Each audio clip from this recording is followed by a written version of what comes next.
Bonsoir tout le monde.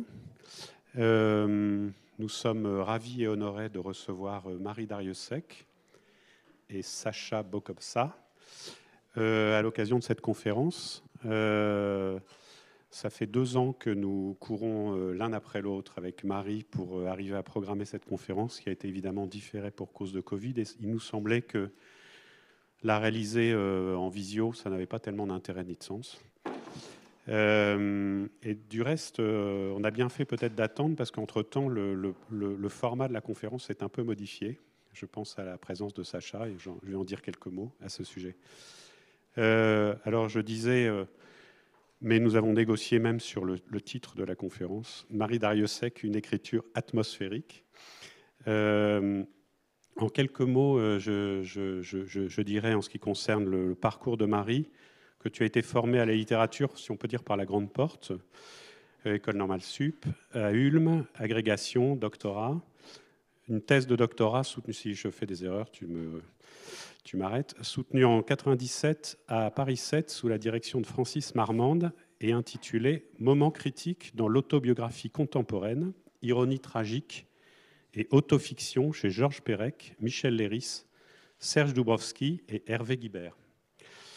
Et effectivement, il y a une dimension théorique, je dirais, sous-jacente dans ton œuvre, y compris ton œuvre de romancière, qu'il ne faut pas esquiver et qui est du reste parfois explicitée. Je pense en particulier à ce magnifique « Je est une autre », c'est une conférence que tu as donnée à Rome en 2007 et qui traite de l'autofiction et du pacte autobiographique. On s'en est déjà servi dans nos travaux de recherche ici à l'école. Oui, on l'a trouvé assez facilement en ligne. Donc Marie, tu es une romancière, évidemment. Succès mondial pour ton premier roman, Truisme, en 1996. Prix Médicis en 2013 pour Il faut beaucoup aimer les hommes. Et j'ai noté que c'est une production très régulière, si on peut dire 17 romans ou nouvelles ou essais en 25 années d'écriture. Ça fait un tous les 1 à 2 années. Voilà, 1 an et demi. Alors, je ne peux pas tous les citer ici, mais peut-être les 2 premiers, Truisme, que j'ai déjà énoncé, et Naissance des fantômes, 96-98. Puis après, bien d'autres. Moi, en particulier, je pense que le White, qui était en fond d'écran tout à l'heure, peut marquer pour beaucoup les architectes que nous sommes.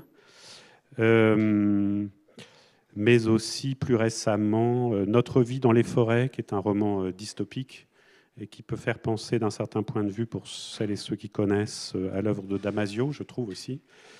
La mer à l'envers, plus récemment encore, qui fait état justement de la dimension engagée de ton écriture aussi. Elle l'adresse à l'endroit des immigrés ou des migrants franchissant la Méditerranée. Et le tout dernier, Pas dormir, le fascinant Pas dormir, qui nous permet d'occuper nos nuits quand nous sommes insomniaques, comme toi. 2 mots encore pour dire que ton écriture, si je peux me permettre, on peut dire qu'elle est disponibilité aux fantômes, capacité à rendre présente l'absence, à faire entendre l'inaudible et ressentir l'existence de l'origine jusqu'à la mort. Cela dès les premiers romans, Truisme, 96 et Naissance des fantômes, 98. Je parlais dans le petit texte présentant la conférence d'une présence autre, servie par une écriture physique, d'impression, toute de substance moléculaire, vibratile, ondienne, on pourrait presque dire, parcourue d'ondes. Et je note que tu étais traductrice de Virginia Woolf, ce qui fait sens de ce point de vue. La modalité du récit, quant à elle, a souvent recours aux monologues intérieurs. Tu as été traductrice de Joyce aussi, cela fait sens également. Indissociable d'une atmosphère, d'une hygrométrie, peut-on dire, d'une imprégnation mésologique des sujets de la fiction. Une littérature à la fois très incarnée, qui parle de l'intérieur, et atmosphérique, imprégnée des milieux que vivent ces personnages. Elle m'apparaît en cela, j'insiste un peu, d'ambiance, malgré tout, au sens architectural du terme tout au moins, au sens où les personnages et leurs doubles sont affectés par et affectent les milieux qu'ils peuplent. Pour reprendre cette notion d'affect, telle qu'elle a été employée récemment par Bruce Bégou, dans son concept d'ambiance, par exemple. Une littérature dans le corps, de l'engagement en ce sens, mais aussi, je viens de le dire, de l'engagement au sens où elle se porte de manière récurrente sur des causes politiques, dont le sort des réfugiés en Méditerranée, cette mer à l'envers, ou la condition féminine, truisme, et le cas de cette puberté monstrueuse vécue par le personnage, Clèves et la découverte de la sexualité, ou encore la question écologiste sous-jacente dans White. Donc, va être proposée ici une entrée directe par le texte dans l'œuvre de l'autrice, par l'autrice elle-même, que tu es, mais sera proposée aussi une immersion inédite dans son site internet avec Sacha Bokovza, qui en est la directrice artistique. Alors, je me permets de dire également 2 mots sur Sacha. Sacha est artiste peintre, autrice, compositrice, interprète et directrice artistique. Formée aux Arts Déco de Paris, en spécialité vidéo. Tu as ensuite œuvré à la direction artistique de France Télévisions, à l'habillage de l'antenne.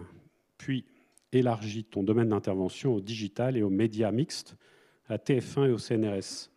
Et en 2008, tu fondes le Studio Merci, en un seul mot, pour proposer ton expertise en création graphique, et tu enseignes du reste aussi depuis lors en création numérique à l'ISA, L-I-S-2-A. Un S2A. Oui, pardon. Un S2A. En parallèle de cette activité, une pratique constante de la peinture et une participation régulière à de nombreuses manifestations, dont le Salon d'automne, et des expositions régulières en galeries parisiennes et ailleurs. Tu as également réalisé des performances de live sketching, tu nous en diras peut-être quelques mots, comme pour la fondation TF1 ou à la Casa Incendida à Madrid. Et enfin, tu réalises actuellement en qualité d'autrice et d'interprète un album de chansons inspiré par ta rencontre avec un comédien qui est devenu par ailleurs ton modèle en peinture. Voilà, je pense que je peux peut-être arrêter là. Et donc, ce qu'on se proposait peut-être pour ouvrir la conférence, si vous en êtes toujours d'accord, c'est qu'on puisse lancer la très courte vidéo qui est une sorte de portrait de ton quartier, qui a été réalisé par de votre quartier, puisque vous êtes toutes les deux des orléanistes, produite plutôt par le pavillon de l'Arsenal. Voilà, si on peut lancer cela, merci.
La Porte d'Orléans est une pellicule de croûte terrestre située sur le 48e parallèle nord et le 2e méridien est.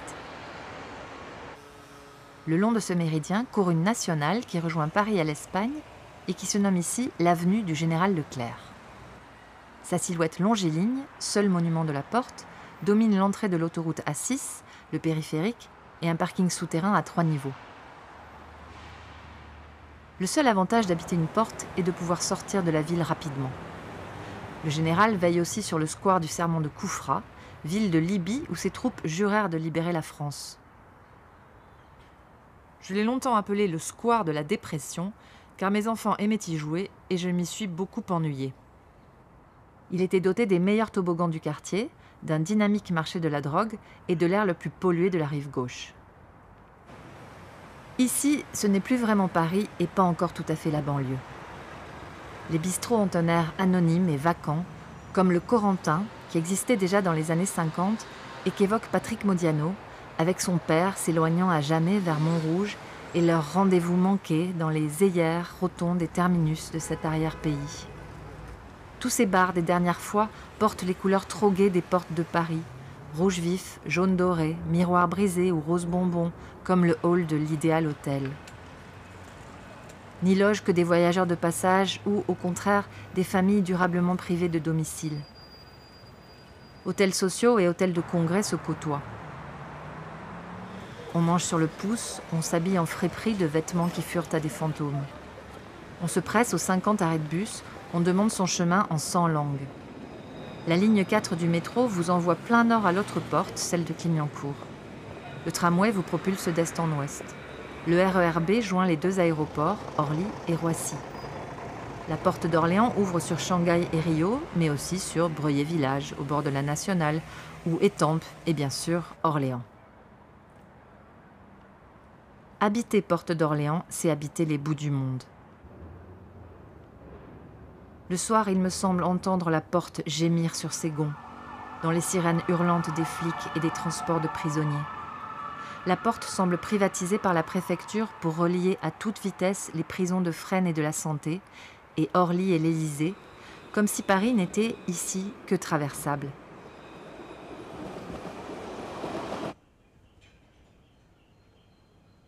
Flâner Porte d'Orléans, c'est déserter le plan quadrillé. Rien n'est fait pour les piétons, mais on s'échappe par les petites voies pavées ou par des jardins gagnés sur le bitume. Il y eut ici des artistes, Mondrian dans son atelier cube, Chana Orloff dans sa maison moderne, Annette Messager et Christian Boltanski. Sous la fine croûte terrestre est un labyrinthe de tunnels, métros, catacombes, voies ferrées désaffectées, où les graffitis sont vivants. Une très longue galerie sans lumière relie l'avenue à un profond ravin du parc Montsouris. De là, on traverse le boulevard des Maréchaux et on entre dans la cité universitaire, la grande cité U, car il y a aussi la petite, entre le pavillon arménien, chinois, cubain, tunisien, grec, etc. 150 nationalités se côtoient pendant 1 an, 2 ans, 3 ans, puis les étudiants repartent sur la terre, sauf si une histoire d'amour les a, peut-être, retenus Porte d'Orléans.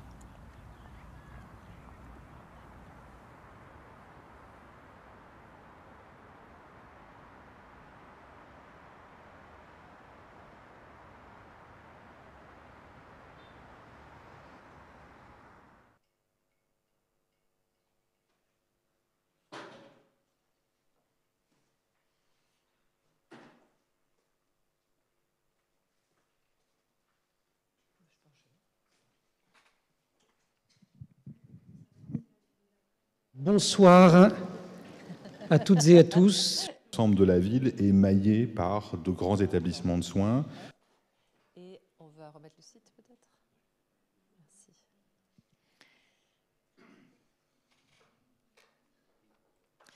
Stéphane Cornic est le réalisateur qui a fait donc toute une série de vidéos de 3-4 minutes que vous pouvez consulter sur le site du Pavillon de l'Arsenal. Elles sont tout assez intéressantes. Donc, c'était des commandes à des écrivains. Je pense qu'on doit être une quarantaine maintenant à ce jour. Et la particularité de cette série-là, où j'étais intervenue, c'est qu'elle a été filmée pendant le confinement. Donc, ou alors entre deux confinements. Mais en tout cas, la porte d'Orléans était remarquablement déserte et tous les bistrots étaient fermés. On le voit d'ailleurs. Donc ça donne normalement, c'est très embouteillé. Il y a énormément de passages piétons aussi. Et d'ailleurs, c'est un combat de rue entre les piétons et les voitures. C'est très impressionnant sur certains passages piétons qui sont toujours pas au point. Et ça fait 18 ans que j'habite là. C'est un peu maso. En même temps, quand on avait acheté cet appartement, c'était pour y faire plein d'enfants avec mon mari. Et on a bien occupé l'espace. On a un grand appartement qui a un côté court. Mon petit bureau donne côté court, donc ce qui est assez agréable. Sinon, effectivement, c'est un endroit. J'ai le sentiment d'habiter un endroit éminemment traversable. Mais bon, j'avais pas du tout prévu de vous parler de ça, mais je vais vous faire part d'une expérience d'habitation urbaine. Pendant des années, quand j'étais étudiante, enfin pendant exactement 4 ans, mais ça m'a paru long, j'ai habité à Malakoff. Donc c'était entre 1993 et 1999 quand même, ou 18. Et dans les années 90, Malakoff était... alors, il y avait déjà beaucoup d'artistes, en particulier à ce moment-là, Annette Messager et Christian Montolski avaient déménagé à Malakoff et avaient été rejoints par Sophie Calle. Et donc, il y a eu un pool comme ça d'artistes extrêmement forts sur place. Je ne les connaissais pas du tout à l'époque, enfin, de nom seulement. Et moi, j'étais en thèse et je me suis morfondue dans un petit appartement à Malakoff pour des questions immobilières. C'était pas cher du tout. Maintenant, ça s'est beaucoup gentrifié. Mais moi, je suis née en province. Je suis née au Pays Basque. Et quand vous êtes né à Bayonne, quand vous habitez à Malakoff, vous avez beau essayer de vous convaincre que c'est à 400 mètres du périphérique, vous n'habitez pas à Paris. Vous habitez en banlieue. Et c'était comme être exilé du centre du monde. Et en fait, je voulais commencer cette conférence sur le concept de centre du monde. Ce qui fait que chaque fois que je prenais mon bus 126 pour faire juste quelques stations et arriver enfin Porte d'Orléans, mais pour moi, c'était le but, quoi. C'est là que commençait Paris. Et par des hasards immobiliers, je me suis retrouvée à y habiter donc très durablement, après avoir habité divers endroits. Mais... Donc ça fait 18 ans que je suis Porte d'Orléans. Et j'ai maintenant, Porte d'Orléans, un sentiment de... J'aime bien cet endroit, très limitrophe comme ça, très être au bord, mais quand même être dans Paris. Bon, donc c'est sur ces considérations éminemment provinciales, enfin plus personne dit province, on dit territoire maintenant, mais je suis vraiment... Quand j'étais petite, partie depuis cet endroit, le Pays Basque, je voulais aller à Paris, je voulais aller à la capitale, je voulais aller au centre du monde. J'avais le sentiment d'habiter ailleurs qu'au centre du monde. Le centre du monde, c'est une notion très puérile. Hein. C'est une notion... D'abord, tous les enfants, je pense, commencent par considérer, quand leur psyché se forme, qu'ils sont au centre du monde. Ils ont, si tout va bien, l'attention de leurs parents, ils poussent, leur sujet s'étend, s'accroît. Et au début, ça se passait assez bien. Au début, je croyais effectivement que j'étais non seulement au centre du monde, mais que j'étais moi-même le centre du monde. Et ça se passait assez bien parce que j'habitais un point géographique très particulier. Alors, j'écris tout le temps avec ce petit globe sous les yeux. Je pense que je suis une écrivaine, alors éventuellement d'ambiance, au sens de Bruce Bégou, effectivement, atmosphérique, mais je suis une écrivaine très géographique. Malgré mes études qui valorisaient énormément l'histoire, avec sa grande H, comme disait Georges Perec, moi je valorise beaucoup la géographie. La géographie me fait rêver. La forme des continents, qui est aussi quelque chose d'assez enfantin, de voir, par exemple, vous savez, l'Australie, j'ai toujours l'impression que c'est une tête de mouton. La France, c'est bizarre, son grand nez là, avec la Bretagne. Enfin, quand j'étais petite, à l'école, il y avait des cartes comme ça et je rêvais beaucoup sur la forme des continents. L'Angleterre, ça ressemble à une vieille dame. La Scandinavie à un cheval, etc., etc. Et j'étais pas mal, moi, au Pays Basque, parce que j'avais le sentiment quand même, au début, quand tout allait bien, que j'étais au centre du monde. Parce que à l'ouest, c'était très simple, c'était l'océan. Donc on ne pouvait pas aller plus loin que l'ouest. J'habitais un petit village entre Bayonne et Biarritz. Donc on allait jusqu'à Biarritz, ça prenait 10 minutes en voiture et c'était la mer. On appelle ça la mer là-bas, on ne dit pas l'océan. C'était la mer. En plus, c'est une mer avec des très grosses vagues. Donc, d'ailleurs, je vais m'amuser avec le site. Je vais vous montrer des vagues. Donc c'était un endroit où on ne pouvait pas aller plus loin. Qu'est-ce que j'ai là? Ouais, j'ai des méduses du musée de la mer. Il y a un très beau musée de la mer, un très bel aquarium à Biarritz.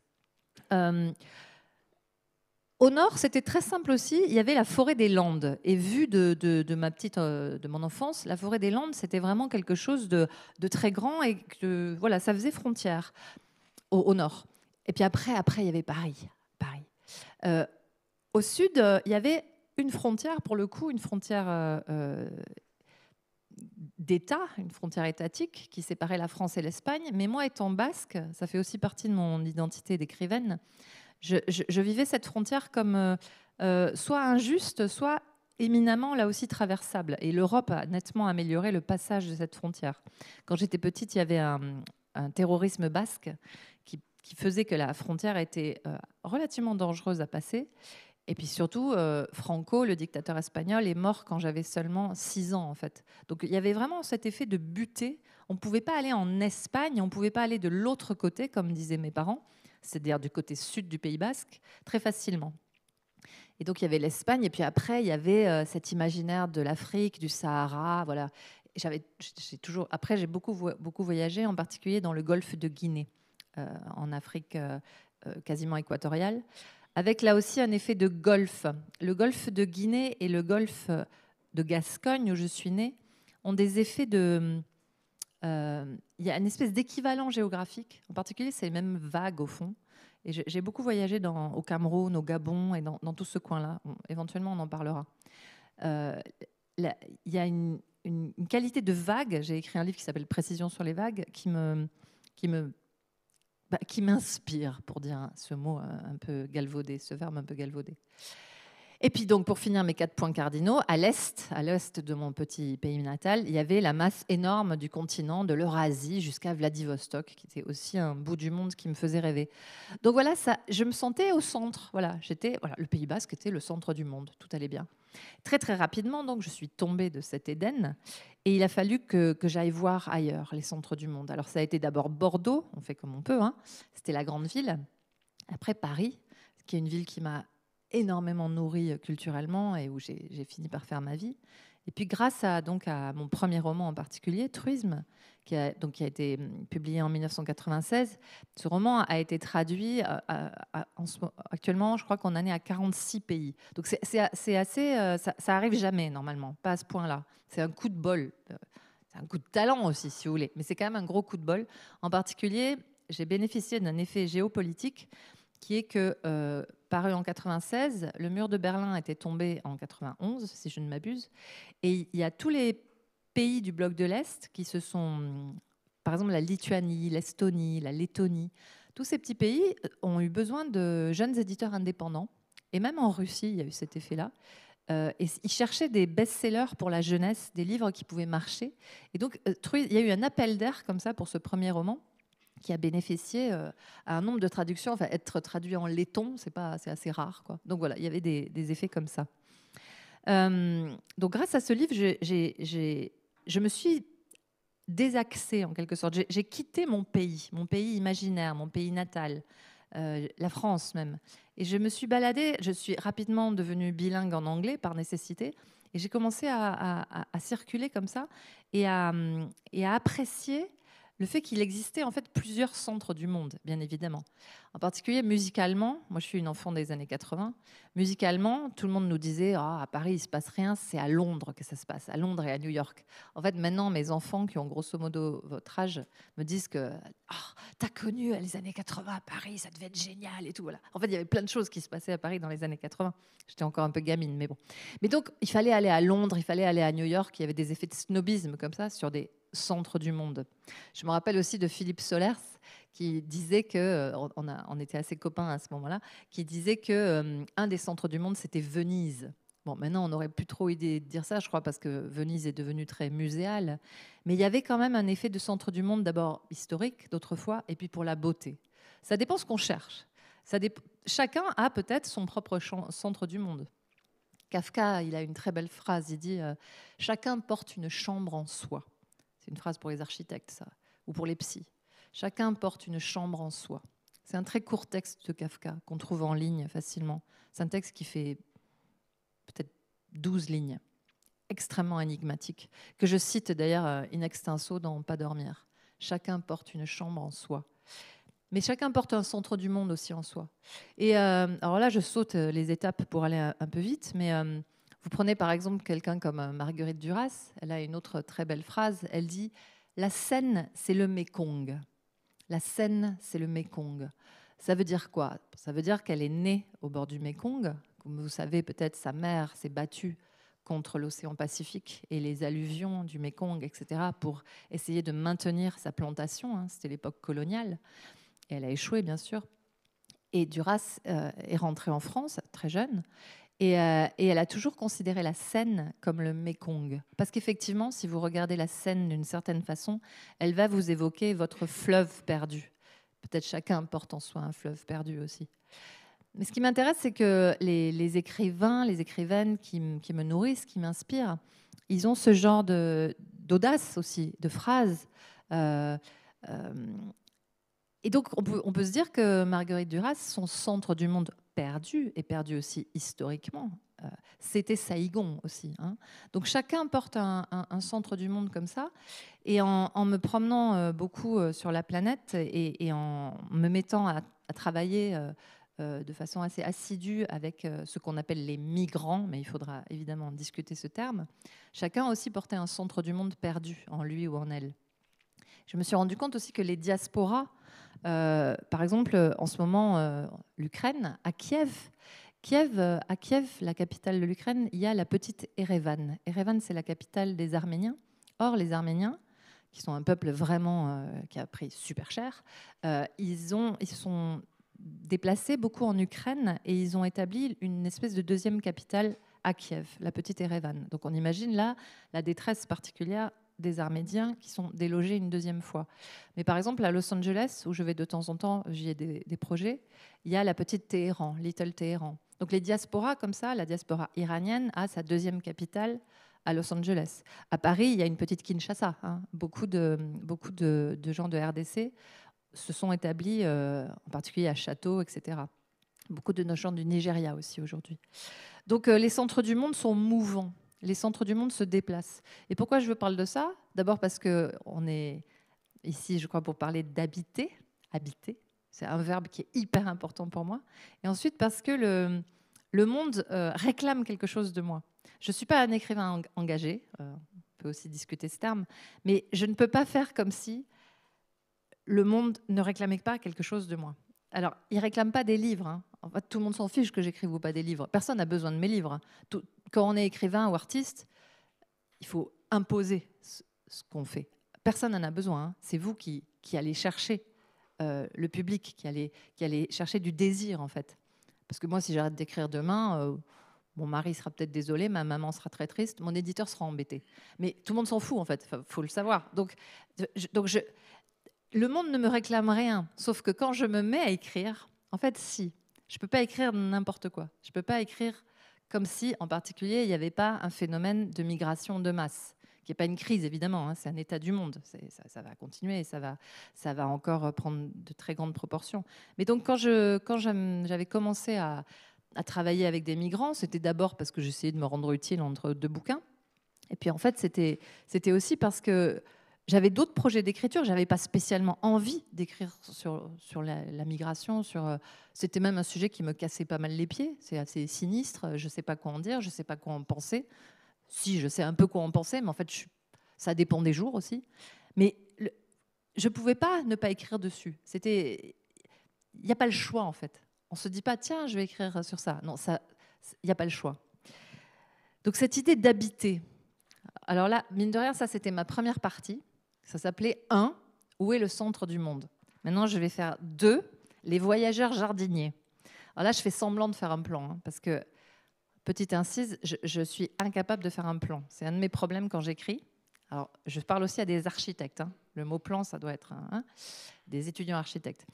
Mais les architectes, je ne sais pas, mais chez les écrivains, il y a 2 clubs. Il y a le club Georges Perec et le club Stendhal. Georges Perec, c'était un écrivain du plan, mais vraiment, quoi.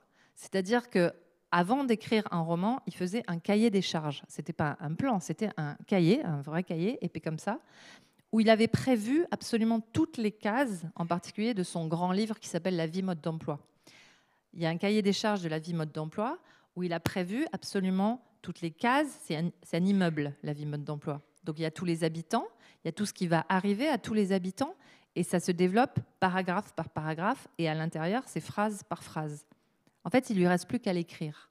Et c'est terrible. C'est le moment, mon éditeur, Paul Oczakowski-Laurence, il a bien connu Georges Perec, il a publié La vie mode d'emploi, et c'est le moment terrible, parce que Georges, comme disait mon éditeur, le cahier des charges, ce n'était pas un problème, il pouvait l'écrire toute la journée. Mais le vrai livre, la vraie phrase, il disait, Georges Perec, je peux passer des journées entières à faire des réussites au lieu d'écrire La vie mode d'emploi. Donc ça, j'admire beaucoup les écrivains qui ont tout prévu comme ça, il ne leur reste plus qu'à écrire. Bon, c'est l'étape. Moi, je n'arrive pas à faire ça, je n'arrive pas à tout prévoir. Et des fois, je me casse la gueule. Je suis du club Stendhal, c'est le 2e club. Mon grand patron, j'admire beaucoup Georges Perec, mais mon grand patron, c'est Stendhal. Stendhal, il a écrit, entre autres, La Chartreuse de Parme. Chartreuse de Parme, je vous le vends pour, je sais pas, 1860, je sais pas, faudrait vérifier, à la louche. Deuxième moitié du 19e. La Chartreuse de Parme. Comment il écrit la Chartreuse de Parme, Stendhal? Il l'écrit en 53 jours. C'est un livre qui fait genre 600 pages. Hein. Il l'écrit en 53 jours. Et il galope. Et il se passe tout le temps des trucs. C'est un livre merveilleux. Donc, il y a des histoires d'amour, il y a des gens qui vont en prison, il y a des gens qui sont exécutés, etc. Il y a des menaces de mort dans tous les sens, des empoisonnements, etc. Donc, on pourrait en faire une série du feu de Dieu. Sauf qu'à la fin, au bout de 53 jours, il a fini, il a raconté tout ce qu'il voulait raconter. Et ça, c'est assez génial. Comme il n'a pas du tout fait de plan, il ne sait pas finir. Et donc, les dernières pages sont extraordinaires. Il y a 3-4 pages à la fin et il tue tout le monde. Mais il les tue d'une façon absurde. Il y en a un qui a un accident de carrosse. Alors, du coup, il y en a une qui meurt de chagrin. Enfin, il y a des enfants qui meurent. Enfin, tout le monde meurt. Voilà. Parce que voilà, il ne sait pas finir, quoi. Donc, et j'ai beaucoup de tendresse pour Stendhal et je suis malheureusement du club Stendhal. C'est-à-dire qu'en fait, on a une grande facilité d'écriture, contrairement à Georges Perec qui, une fois qu'il avait fait son plan comme ça, il n'arrivait pas à faire à aboutir, quoi. Mais par contre, on n'arrive pas à prévoir assez, quoi. Donc, White en particulier, c'est un livre. J'ai écrit 80 pages de White. Et j'ai été obligée de tout jeter parce que j'étais enfermée dans un système de complot en fait paranoïaque dans le roman et ça marchait pas du tout. Et ensuite, il y a eu un autre événement pendant la rédaction de White, c'est qu'il y a eu le 11 septembre 2001. Et c'était un roman d'espionnage, en fait, White, d'espionnage au pôle Sud. Ça partait en fait d'une idée, d'un fait avéré, c'est que dans les années 90, il y a toute une colonie de manchots empereurs qui est morte et apparemment ils ont été empoisonnés ou on ne sait pas trop ce qui s'est passé et c'est classé. C'est mon mari qui m'a raconté ça parce que là la petite vidéo c'est lui il est allé au pôle Sud plusieurs fois et donc c'est apparemment secret défense ce truc qui est arrivé au manchot empereur et donc il est possible qu'il y a eu au pôle Sud il y a l'armée là-bas, ça c'est sûr, il y a l'armée américaine, il y a l'armée russe, il y a l'armée australienne. C'est un territoire censé être international, il l'est d'ailleurs, mais il se passe peut-être des trucs bizarres, quoi. Il y a aussi des chercheurs, des braves chercheurs comme mon mari. Enfin, en même temps, je ne sais pas ce qu'il fait, hein, mais je pense que ce n'est pas normalement un espion. Mais bon, enfin, vous imaginez que tout ça, évidemment, ça enchante mon imaginaire. Donc cette histoire de manchot peut-être empoisonné avec secret défense et tout, je m'étais lancée dans un thriller d'espionnage. 80 pages, donc déjà, je m'en sortais pas bien. Le 11 septembre, avec la CIA qui nous explique qu'eux, ils n'avaient rien vu venir. Et tout mon roman est tombé à l'eau, en fait, parce que ça avait plus de sens, mon histoire de pingouin empoisonné, là, avec ce que le vrai monde nous proposait, nous imposait, nous demandait de penser, qu'on n'a toujours pas fini de penser. Donc voilà, je suis dans mon coin à faire mon absence de plan, là, à avancer dans mes manuscrits, et puis le monde me réclame. Donc des fois, j'interromps, des fois, je m'en sors pas, parce que décidément, à force de ne pas faire de plan, je ne sais pas où je vais. Et donc là, j'attaque ma partie 2, qui s'appelle donc Les voyageurs jardiniers. Pourquoi je appelle ça les voyageurs jardiniers? Parce que en travaillant avec donc les migrants, surtout à partir vers 2015, très souvent, ils avaient des objets à eux. Ça, c'est très important aussi. Quand on n'a nulle part où habiter, on a très peu d'objets à soi. Ça va avec. Mais il y avait toujours une paire de gants de jardinier. Parce que passer des frontières, c'est extrêmement concret. Passer des frontières, ça veut dire passer des barbelés. C'est très, très concret. Que ce soit au Maroc, que ce soit à Calais, il y a des barbelés et ça fait mal aux mains. Et donc, la paire de gants de jardinier, ça me frappait beaucoup dans les sacs en plastique qu'ils trimballaient avec eux. Il y avait cette paire de gants. Et ça m'a... C'est des objets comme ça qui vous arrêtent quand vous êtes artiste ou écrivaine. Parce qu'au début, vous ne comprenez pas. Ils n'ont rien. Je me rappelle d'un gamin qui était arrivé gare de Lyon et il avait littéralement un sac en plastique un peu transparent, là, d'épicier. Il y avait une canette d'Oasis et une paire de gants de jardinier. C'était dingue. C'était tout ce qu'il avait. Et d'ailleurs, ce gamin a nourri un de mes personnages qui s'appelle Younes et qui est un personnage donc, de jeune migrant dans La mer à l'envers. Je vais mettre La mer à l'envers. Voilà. Non, ça, à chaque fois, ça c'est marrant alors. Ça c'est mon troisième roman qui s'appelle Le mal de mer. Je les confonds tout le temps. Quand j'ai écrit un livre, je l'oublie. C'est derrière moi. Après, j'ai du mal à y repenser. C'est fait, quoi, en quelque sorte. Et je me disais justement que ces émigrés, ces migrants, hein, parce que migrant, c'est un mot embêtant. On le dit moins, me semble-t-il, quand même. Enfin, parce que migrant, ça maintient le voyageur en migration constante. Ça l'empêche de quoi? De s'enraciner, justement. Ça l'empêche de planter des graines, en fait. Le jardinier, ces gants de jardinier, ça me bouleverse, moi, ces gants de jardinier. Donc le migrant, il est maintenu en suspension. C'est un participe présent. Quand j'étais petite à l'école, dans les années 70, on apprenait la géographie du monde et on apprenait les émigrés. Ils partaient d'un point à un autre. Émigrer, c'est participe passé. Ça veut dire qu'on peut s'arrêter quelque part, construire un toit, une maison, planter des graines, voilà, prendre racine. Et donc ces migrants, c'est un mot politique. Hein. C'est un mot pour maintenir les gens en suspens comme ça, hors sol, pour pas les laisser atterrir, comme dirait Bruno Latour. Bon. Donc, il faudrait trouver d'autres mots. À Niamey, au Niger, où je suis allée en 2014, justement, au départ de ce grand voyage, au départ du Sahara, ils s'appelaient eux-mêmes les exodés. J'aime bien ce mot, les exodés. Ils étaient forcés à l'exode. Il y a une partie de la gauche en France qui les appelle les voyageurs forcés. C'est vrai que c'est un bon mot, que ce soit pour des raisons économiques ou politiques. Voilà, c'est un voyage forcé. Et j'avais oui, à Niamey aussi, j'ai entendu le mot les échoués, ou les stranded, comme ils disaient en anglais. Ça dépendait dans quelle langue on se parlait. Mais à Niamey, à l'époque où j'y suis allée, au Niger, les accords Frontex, c'est un peu long à expliquer, mais il y avait un accord en particulier avec l'Algérie et ce qui restait de la Libye pour refouler tous les gens qui tentaient le voyage de la Méditerranée, pour les refouler, donc c'était des rafles, hein, et pour les renvoyer, of all places, à Niamey, au Niger. Le Niger, c'est officiellement un des pays les plus pauvres du monde. Et le gouvernement du Niger faisait assez honnêtement, à vrai dire, ce qu'il pouvait, mais il pouvait très très peu.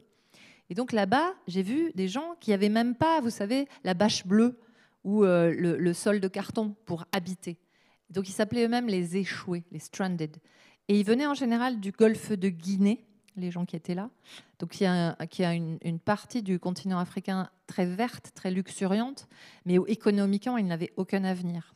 Et ils étaient à Niamey, donc dans le Sahel, et ils n'avaient absolument rien à y faire. Enfin, ils ne savaient pas être sahéliens. Ils n'étaient pas sahéliens. Ils ne pouvaient absolument pas planter quoi que ce soit ou prendre racine. Et après, je suis allée à Calais, bien sûr. Alors, je ne vais pas passer toute cette partie des voyageurs jardiniers sur les migrants forcés.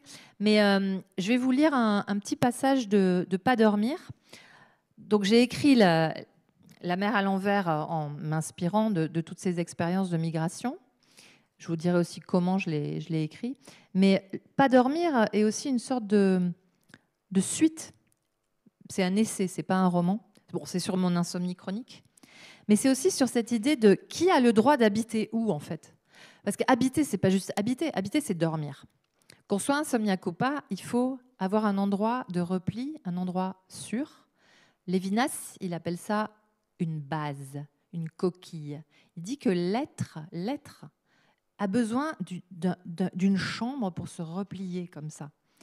Je ne vais pas vous paraphraser Lévinas, qui est un philosophe un peu trop compliqué pour moi, mais je me rappelle de ces phrases, c'est dans un de ses textes sur l'insomnie, où il dit vraiment que c'est d'ailleurs un mot aussi que Primo Levi utilisera, la coquille, qu'il y a un moment où l'être humain, dans sa vulnérabilité extrême du sommeil, c'est là où on est le plus vulnérable, a besoin donc d'une base. Je me rappelle ce mot de Lévinas.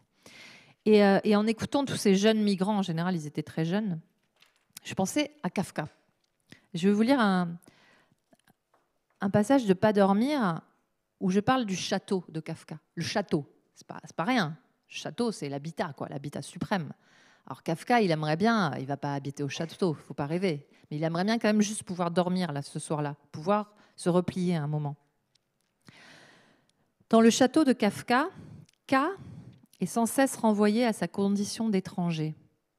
Un habitant lui dit « Nous n'avons pas besoin de visite ici. » Nous n'avons pas besoin de visite ici. Je sais pas, avec le résultat des élections, là, moi, ça me dit quelque chose, cette phrase. Nous n'avons pas besoin de visite ici. Or, K va chercher à dormir durablement ici.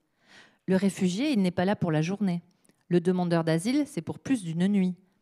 Dans ce roman inachevé et définitif de Kafka, parce que Kafka, il terminait jamais ses romans, c'était son problème à lui.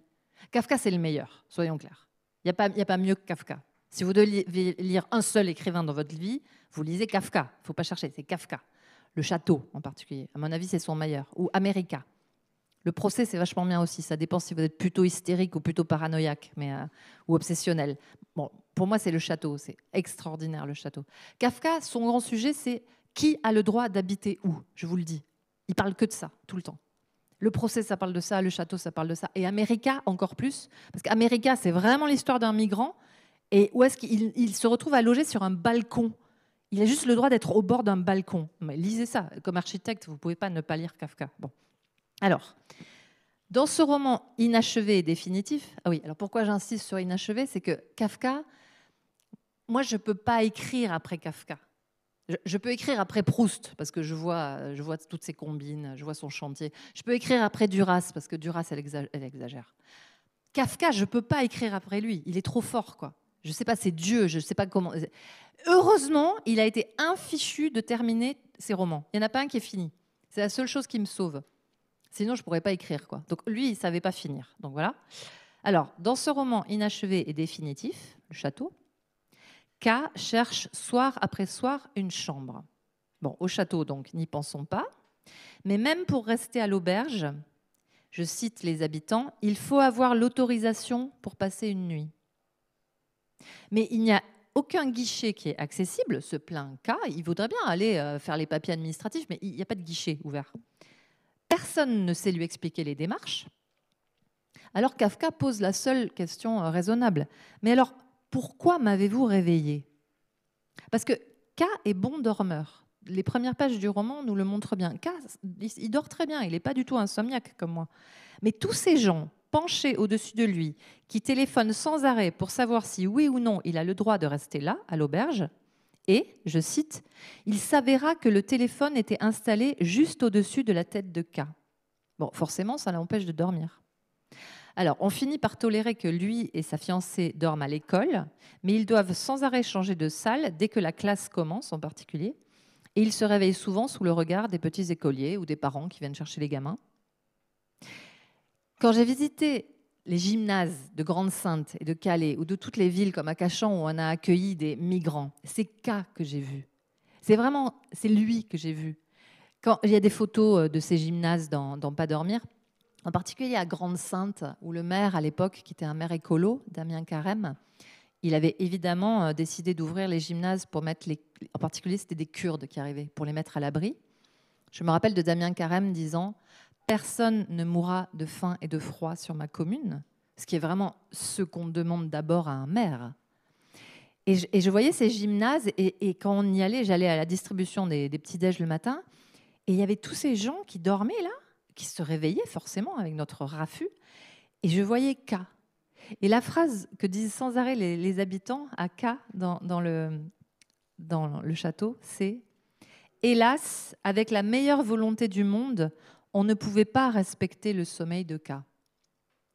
C'est une phrase aussi, en ce moment, je trouve que « Hélas, avec la meilleure volonté du monde, on ne pouvait pas respecter le sommeil de K ».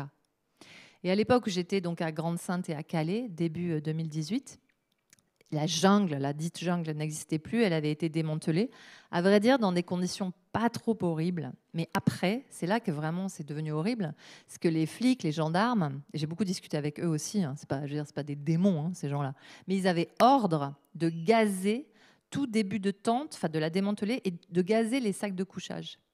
C'est-à-dire vraiment, avec la meilleure volonté du monde, on ne pouvait pas respecter le sommeil de K.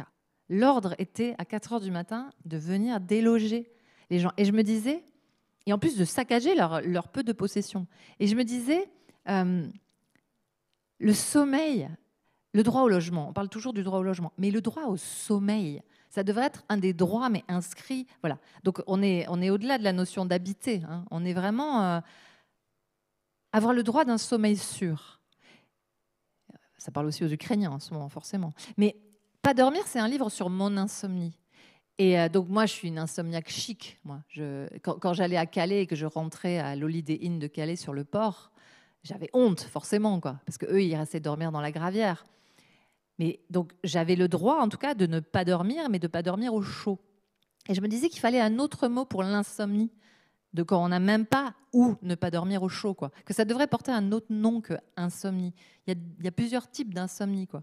Ce qui était marrant, d'ailleurs, avec ces gamins qui avaient tous 17, 18, 19 ans, qui arrivaient beaucoup d'Érythrée à l'époque, d'Afghanistan, du Soudan.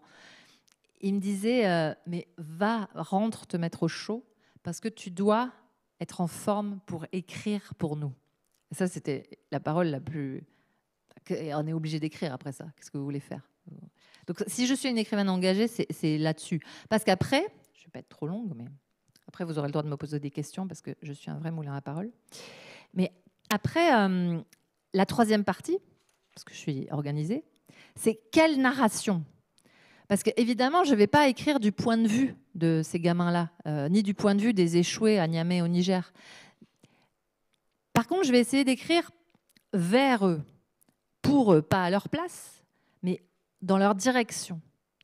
Ça demande toute une éthique de l'écriture. C'est très touchy, c'est très délicat. Donc le seul point de vue dans lequel je sois à l'aise, tout simplement, et qui me semble légitime, c'est le point de vue de la nana, la bobo parisienne, née en province, si possible, en gros de mon âge. En fait, c'est moi, si j'avais pas écrit. Tous mes personnages féminins, c'est moi, si j'avais pas écrit. Aussi, de temps en temps, c'est moi, si j'avais pas fait les études que j'ai faites. Ça m'intéresse. Mais c'est très concret. Qu'est-ce que je serais devenue? Qu'est-ce que j'aurais fait? Quelle direction j'aurais prise? Beaucoup de mes livres sont des autofictions en ce sens, au sens vraiment le plus littéral. Une fiction de moi-même. Qu'est-ce que je serais devenue? Mais ça peut être très concret. Qu'est-ce que j'aurais fait si j'avais été amoureuse de cet homme-là plutôt que de celui-là? Qu'est-ce que ça aurait donné? Où est-ce que j'aurais habité? Mes personnages ont toujours une question par rapport à l'habitat. Et je vais vous donner un exemple très précis. Donc, dans La mer à l'envers, ce roman sur une bobo parisienne qui se retrouve à héberger, à aider un jeune homme qui s'appelle Younes et qui est nigérien et qui m'a été inspiré assez directement par deux personnes que j'ai rencontrées. Bénédicte Vlé, qui était un Libérien, qui était échoué à Niamey, et puis Aziz Abdullah, qui était un Nigérien, plus jeune, qui m'ont raconté des tas d'histoires, et bref, et qu'on retrouve en partie dans La mer à l'envers. Mais donc, Rose, je vous la fais courte, elle tombe sur ce Younes. Bon. Elle est parisienne, son mari est agent immobilier. C'est très important. C'est un spécialiste de l'habitat. Mais comme tous les Parisiens de la classe moyenne, il leur manque une chambre. Hein. Déjà, leurs deux gamins, ils sont entassés dans une chambre. Donc, héberger Younes, ça ne va pas le faire, quoi. Donc, c'est déjà une bonne façon de se défausser du problème, même si ça lui pose vraiment un problème à Rose. Et puis, en fait, ils déménagent en province. Donc là, ils ont tout de suite plus d'espace. Et en fait, ils ont une pièce en plus. Donc, elle a plus cette espèce d'excuse. C'est vraiment un livre sur la mauvaise conscience. Hein. C'est pas toujours très agréable à lire, mais bon. Mais en même temps, comme dit le blurb, vous savez, le blurb, c'est le petit mot là, que mettent les éditeurs, elle peut être héroïque, mais seulement par moment. Alors, en fait, elle va se lancer dans cet hébergement de Younes. Il y a une phrase définitive de Derrida sur ça. C'est « l'hospitalité, c'est l'improvisation ». Je crois beaucoup à ça. L'hospitalité, c'est l'improvisation. Une des choses qui va pousser Rose à héberger Younes, c'est qu'elle a la place, donc elle a une chambre en plus, et aussi qu'elle s'emmerde. Parce qu'elle s'est téléportée en province, elle a déménagé, tout le bazar d'un déménagement. Le choix, c'est écrit avant le Covid, mais tout ce mouvement qu'on a vu des Parisiens qui ont quitté Paris, elle le fait donc en 2019. C'est de la fiction, hein, mais bon. Donc elle s'installe au Pays Basque, où elle est née, etc. Et puis en fait, très rapidement, elle s'emmerde. Parce que moi, j'adore le Pays Basque, mais c'est pas pour rien que je suis partie, quoi. Donc quand je me retrouve là-bas, c'est très joli, on va à la plage, c'est super, on va se promener. Mais au bout d'une semaine, je cours, je reviens à Paris. Mais elle s'y est installée, elle a fait ce choix. Et donc elle s'ennuie. Et c'est pour ça qu'elle va aller le chercher. C'est parce qu'elle s'ennuie. C'est pour qu'il se passe quelque chose dans sa vie. Et on a tous de très mauvaises raisons d'aider les autres, mais en fait, c'est des très bonnes raisons. Et, parce qu'en fait, ça s'appelle aussi le désir, quand on s'ennuie et qu'on a envie qu'il se passe quelque chose. Donc voilà, elle va passer à l'action. Elle va se mettre à aider ce gamin. Mais donc c'est une question d'habitat et de vide. Et c'est aussi le sort de beaucoup de femmes, parce qu'en fait, concrètement, elles se retrouvent mères au foyer. Ça marche pas, son boulot. En fait, son agent immobilier de mari, comme l'immobilier sur la côte basque pète le feu, en fait, ils s'en sortent bien. Ça va, un seul salaire, ça peut le faire. Et elles se retrouvent coincées, en fait. Tous mes romans, à leur façon, sont des livres sur la condition féminine. Tous mes personnages sont des Madame Bovary. Elles s'ennuient. Et j'adore ces personnages, parce qu'un personnage qui s'ennuie dans un roman, il va se passer quelque chose. Il faut qu'il se passe quelque chose, sinon elle va crever, quoi. C'est ce qui se passe avec Madame Bovary, hein. Elle crève. Attention, spoiler, mais elle crève à la fin. Bon. Mais donc tout, dans un de mes romans qui s'appelle Naissance des fantômes aussi, mon deuxième roman, que j'aime bien, ils ne sont pas tous réussis, hein, mais celui-là, je l'aime bien.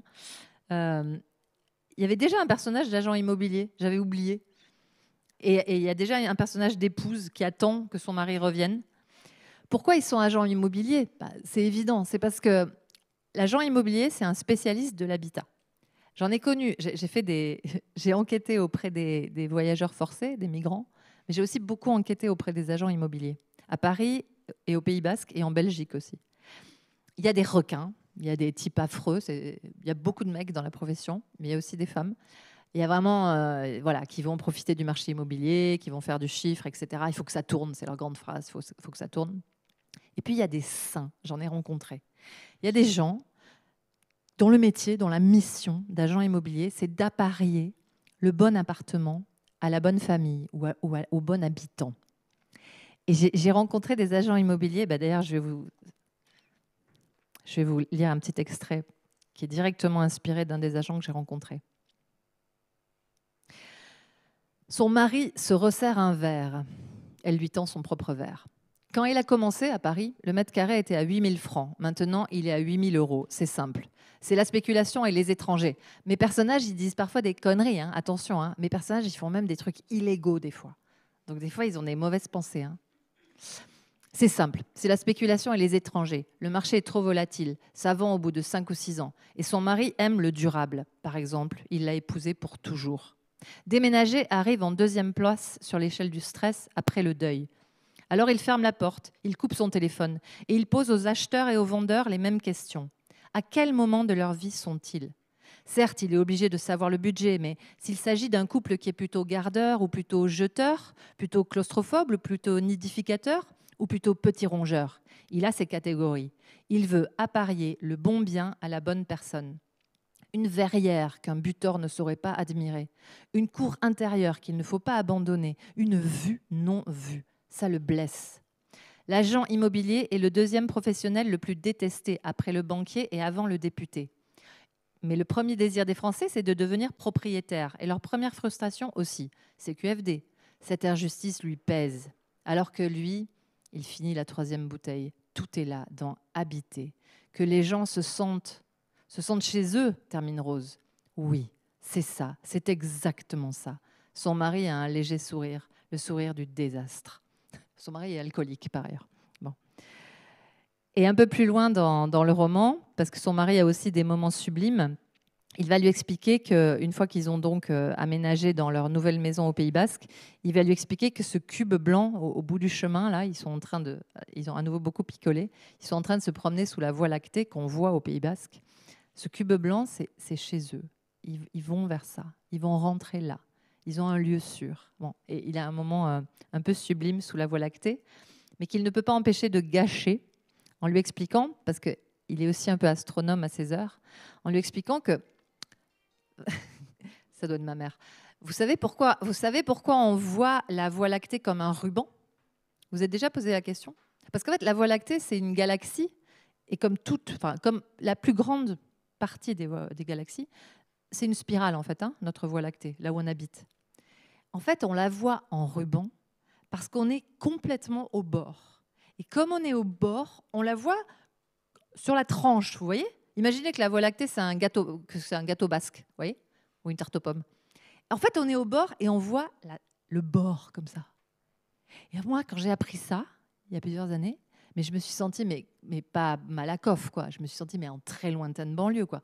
Non seulement on n'est pas au centre de la Voie lactée, mais on est carrément au bord du bord, quoi. Et c'est pour ça qu'on la voit comme ça. Et donc son mari lui explique ça. Et elle se sent totalement claustrophobe. Et elle est sous la Voie lactée au Pays Basque. Elle se dit, mais qu'est-ce que je fous là, quoi. Et voilà, donc c'est le personnage de Rose. Et c'est à partir de là qu'elle va se décider à aller chercher Younes et à l'aider. Et en fait, elle lui demandait de l'aide à lui. Donc voilà, je vais arrêter là. J'ai fait mes 3 parties.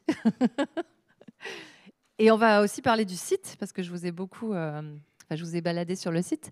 Ce site, c'est un... Tu veux venir avec moi, peut-être? Ouais, qu'est-ce qu'on pense, Emmanuel? Ouais. Et après, donc, toutes les questions que vous voudrez. Et puis, Emmanuel... Mais donc, tu te rappelles quand on s'est lancé là-dedans? Oui. C'était en quelle année? En 2016. Donc, j'avais beaucoup d'admiration pour le site de Jean-Philippe Toussaint, qui est un écrivain qui a été pionnier sur les sites internet d'écrivains. Je pense qu'il a lancé son site peut-être au milieu des années 90, donc c'est très tôt. Et c'était vraiment des sites avec des lignes bleues. Enfin, ça vous dit rien, vous, mais bon. Et grâce à un universitaire de Rhode Island, un Américain, un Français-Américain, Jean-Philippe Durand, je vais y arriver, j'ai eu un site internet très embryonnaire qui a été construit donc par les étudiants de cet universitaire et qui a été développé dans un tout nouveau master à l'époque, qui était donc à Rhode Island aux États-Unis, qui s'appelait littérature et informatique. Donc il travaillait sur l'image numérique, sur Internet, donc Internet qui démarrait, des écrivains. Ce site est devenu obsolète très rapidement, mais ça a été ça la matrice. Et donc j'ai embauché Sacha pour faire un tout nouveau site. Voilà, donc en 2016, en fait, tu es venu me voir, tu m'as dit, écoute, voilà ce site dont tu viens de parler, il y a plein de ressources, c'est génial, mais c'est moche déjà. C'était utilitaire, quoi, c'était un site vraiment utilitaire. Est-ce qu'on peut imaginer un format différent qui puisse aussi... parler de l'aspect artistique de ton travail, quoi. Voilà, que ça transparaisse. Et aussi parce que je pense que tu avais à l'époque envie aussi d'avoir ton propre site, quoi, de pouvoir toi mettre... parce qu'à l'époque, ça, tu pouvais pas vraiment... je sais pas, tu n'avais pas la main, je crois. Hein. Alors, oui. Donc, c'était une thésarde à l'époque qui s'occupait de ce site où il y avait beaucoup de ressources, mais qui étaient très peu ergonomiques, qui étaient très laids. Et effectivement, il y avait une demande, quand quelqu'un fait un master ou même une thèse sur mon travail, il y avait une demande de ressources comme ça, immédiates, d'un seul clic. Et il y avait des choses dedans. Mais il y avait pas j'avais pas la main, comme tu dis, exactement. C'était pas moi qui mettais en ligne les trucs, il fallait que je lui envoie par mail. Enfin, c'était tout un bazar. C'est ça, il y avait un aspect aussi juste pratique. Ouais. Voilà. Et aussi, je me souviens, tu me disais, j'en ai marre parce que mon image, je peux pas sur Internet, ou tout ce qu'on dit de moi, je peux pas vraiment ça, c'est sûr, le maîtriser, puisque voilà, ça fait c'est la presse, Wikipédia, etc. Donc l'idée, c'était que toi, tu puisses offrir un espace dans lequel tu donnes... Un espace qui était à moi sur Internet. Voilà, un espace à toi. Alors, à ton image, et je me souviens très bien, tu m'avais dit, alors moi, je ne veux surtout pas un site d'écrivain poussiéreux. Surtout, Jean-Philippe Toussaint, il avait eu cette élégance. Enfin, la plupart des sites d'écrivains, je ne sais pas... Même aujourd'hui, je crois. C'est des sites de vente, en fait. C'est des sites où on voit tourner un peu candidement, comme ça, le dernier bouquin, et on peut cliquer dessus, et ça renvoie à Amazon, quoi. C'est l'horreur. Donc, je voulais surtout pas ça. Oui, voilà, c'est ça. Donc, pas un site marchand. On peut pas acheter mes livres sur mon site. Il faut aller en librairie, si possible. Voilà, et tu voulais aussi, pas faire un site sur toi, ta personne, mais vraiment pour parler de ton travail. Donc, ça avait démarré là-dessus, la réflexion. Et ce qui a été formidable, donc en 2016, tu dis? Ouais, il me semble. Ouais, ça doit être ça. C'est que ça m'a obligé à un énorme travail d'archives. C'est-à-dire, j'avais un placard énorme chez moi, débordant, stratifié. Vous voyez le genre? Au fond, il y avait truisme, et puis ça avançait comme ça. Il était très profond, ce placard, et je me suis dit, c'est le moment, je vais tout vider, je vais scanner ce qui est intéressant, je vais jeter ce qui l'est pas, et d'ailleurs, j'avais fait des cartons pour l'IMEC. L'IMEC, c'est l'Institut de la mémoire des écrivains contemporains. C'est un chouette endroit en Normandie d'archives, de musées pour les écrivains, dont aussi des écrivains vivants. Donc, j'avais fait des cartons pour l'IMEC en scannant des trucs. Et en fait, c'est là où tu es le client idéal, Marie. Parce qu'en fait, quand on conçoit un site internet, justement, pour pouvoir travailler, on parle du contenu et souvent, très souvent, les clients, ils n'ont pas une vue d'ensemble sur vraiment ce qu'ils veulent mettre en ligne, etc. Sauf que toi, tu es arrivé, c'était très impressionnant pour moi, avec toute ta matière.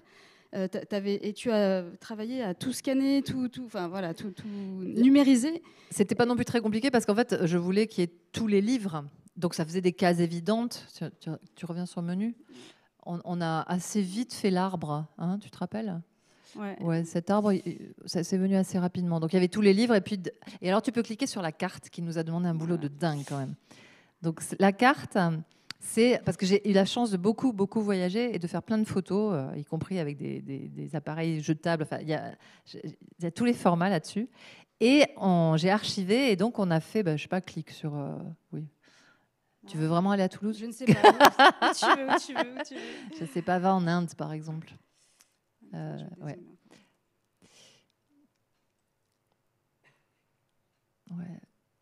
Ouais, t'as qu'à aller à Chennai ou à Mumbai. Ouais. Donc voilà, donc ça doit être en 2003 par là. Ouais. Donc il y a des photos de mois, il y a des photos par mois et voilà. Alors, si possible, un peu absurde. Donc il y a un onglet où on peut voir les moments où je vais chez le coiffeur, les moments où je vais au bistrot. Enfin, donc c'était un boulot de dingue, de scan, d'archivage et tout. Mais effectivement, on avait une idée assez précise du contenu. Ouais. Voilà, en fait, toi, tu arrives avec tout ce contenu et puis la volonté d'avoir un site aussi original, etc. Et ce qui a été intéressant pour moi, c'est de t'écouter, en fait, un peu comme là, parce qu'on a beaucoup discuté, je t'ai posé beaucoup de questions sur comment est-ce que tu percevais ton travail, toi-même, etc. Et ce que tu avais envie de véhiculer comme image. Et sont apparus certains motifs quand même, le végétal, le côté arborescent. Et évidemment la mer, et donc c'est que des décors en fait. Donc elle m'a chargée de faire des vidéos à l'iPhone, hein, tout bêtement, et c'est elle qui a mis en boucle les petites vidéos. Voilà, donc en fait le concept il est venu au fil des discussions. C'était pour moi de vraiment au lieu de faire, on aurait pu faire 1000 choses, hein, un site internet ça a plein de formes différentes possibles. Là, l'idée, c'était vraiment d'immerger, d'avoir une espèce d'immersion dans l'univers de Marie. Donc, je lui ai demandé d'aller filmer son environnement direct, hein, parce que c'est pas des images que tu as tournées aux quatre coins du monde non plus. Enfin, voilà, c'est des images de lieux que tu connais. Et qui sont qui rentrent en résonance avec les lieux qu'on découvre, les décors qu'on a dans les romans en fait, qui sont totalement participants de l'ambiance, le côté atmosphérique, enfin, ce que tu disais Emmanuel très bien tout à l'heure, qu'on peut ressentir. Donc c'est aussi le parti pris de ne pas être dans l'illustration directe des romans d'une manière un peu plaquée, un petit peu réductrice, mais plutôt d'essayer de mettre en lien, alors ça c'est un peu l'histoire que moi je me suis racontée, hein, peut-être que vous y verrez autre chose, mais pour moi c'était l'idée de mettre en lien l'univers qui nourrissait en fait une autrice avec un roman, quelque chose qui est issu de son imaginaire et de sa création, et qui rentre en résonance. Voilà. Moi c'est un petit peu le... Alors, je m'amuse parce qu'il y a plusieurs onglets sur chaque livre et donc il y a une page univers. Alors, quand j'ai le temps, je vais y mettre des photos qui, pour moi, ont un rapport. Alors, pas forcément pour tout le monde, j'imagine, ou pour vous, mais bon. Donc, il y a des films que j'ai adorés, des vins qui m'ont inspiré, des tas de choses, des feuilles ici, des paysages. Donc, ça demande pas mal de temps à explorer. Et on a eu vraiment envie de créer un... Oui, il faut que je ferme. Tu vois, je ne sais pas m'en servir. On a vraiment eu envie de créer une sorte d'équivalent. J'aime pas le mot œuvre, mais d'équivalent œuvre, quoi. Qu'est-ce que je peux vous montrer d'autre ? Alors, il y a aussi, il y a une espèce de biographie là. Voilà, donc ça bouge avec le bas, c'est ça ? Ah oui, tu cliques sur les dates, d'accord. Donc voilà.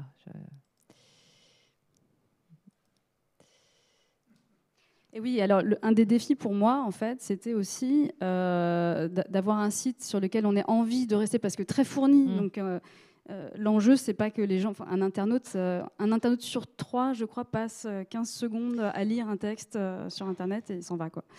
Or là, on parle d'écriture, de littérature. On a vraiment au centre, pour moi, le personnage central du site internet, c'est l'œuvre de Marie, c'est son texte.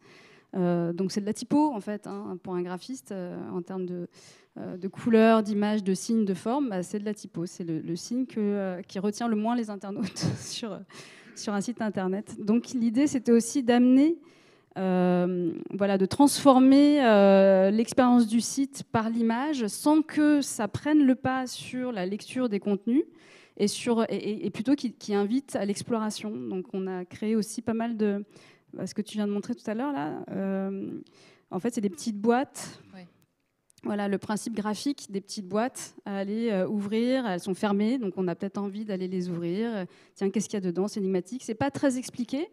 Je pense qu'on comprend assez rapidement, mais voilà, c'est attiser la curiosité, quoi. Et notre dernier travail, donc, ça a été de créer ma page Instagram. Alors moi, je voulais surtout pas aller sur les réseaux, ça me faisait super peur, mais elle m'a convaincue. Et donc, on fait des petites lectures sur Instagram. Et voilà, ça renvoie... Enfin, on peut y aller aussi par le biais du site. Voilà. Et donc, sur Instagram, c'est un petit peu le même exercice. Donc, Marie... Je vous invite à vous abonner, bien sûr. Parce qu'il paraît qu'il faut faire ça. Et à liker. Ouais, c'est ça. Donc, Marie lit des passages de ses romans. Donc, je t'enregistre, en fait, voilà, techniquement. Et puis, c'est le même exercice. Alors, je fais des petites vidéos à la con. Et elle les monte vachement joliment. Avec, voilà. Donc, à la con, oui, non. Mais bon, je suis pas vidéaste, je suis pas photographe, mais je m'autorise d'une certaine vision parce que j'écris des bouquins. Voilà, ça se passe comme ça. Voilà, ça passe par les livres. Et justement, c'est ça. Ouais, le mariage. Attends, le mariage. Celle-là. Non, celle-là. Attends. Ah oui. Ouais. C'est celle qui a été le plus likée. Il faut être connecté. Alors, qu'est-ce que j'ai fait de mon mot de passe? Mais non. Là, ça va être compliqué. Là, il faut que vous alliez voir. Ça va être compliqué. Ouais. Ah, c'est dommage, j'avais pas anticipé ça. Mais allez la voir, elle est marrante. Et donc en fait l'idée, voilà, c'était pour moi de. Alors là, toi tu dis c'est des vidéos à la con, moi je les adore. Personnellement, je trouve que c'est une super matière. Donc voilà, moi techniquement quand je reçois les vidéos de Marie, c'est un peu comme une matière plastique que je vais triturer. Donc je vais ralentir, mettre en boucle, filtrer. Voilà, je la triture, remettre à l'envers, etc. De sorte à faire un montage et d'une manière très basique aussi, très technique. Parce que c'est comme vous en archi, il y a des problématiques techniques ou de design ou ce qu'on appelle aujourd'hui du snackable content. C'est un horrible terme. C'est ça qu'on fait. Ouais. Snackable content. Voilà, donc c'est des contenus à picorer en fait. Ça vient de snack, d'accord. Snack, ouais. Donc en fait l'idée c'est que ce soit court et qu'on garde l'attention. Voilà. Donc là moi je trouvais le défi intéressant parce que c'était de pas tomber ni dans la vulgarité ni dans d'essayer d'explorer chaque petite capsule comme et des choses que je veux vraiment éviter justement, c'est la plupart des Instagram d'écrivains, il y en a des biens, mais la plupart c'est ils photographient leur dernière la dernière critique dans Télérama et je trouve ça pathétique en fait, vraiment pathétique. Et je sais pas, j'ai peut-être tort. Et en plus, j'ai mon attaché de presse chez POL, qui fait bien d'autres choses qu'attaché de presse d'ailleurs, Jean-Paul Hirsch, qui a un très bon compte Instagram, POL éditeur sur Instagram. Et ça, il le fait de toute façon. Je trouve qu'on n'a pas besoin d'en rajouter soi-même. Donc, j'essaie de faire autre chose. Voilà. Bon, c'est pas... Non, mais c'est très... Moi, je trouve que c'est très beau. En plus, c'est de trouver une espèce d'unité... je dis que c'est très beau, c'est pas parce que c'est nous qui le faisons. Je me lance des fleurs. Mais c'est vrai, pour faire des sites internet et du snackable content depuis longtemps et à longueur de temps, on a vraiment créé des choses originales. Parce que même pour le site internet, le fait de vraiment prendre le parti de ne pas être marchand, mais de se concentrer sur l'aspect artistique, pour moi, c'était une grande chance, quoi, en tout cas, de les faire. Voilà.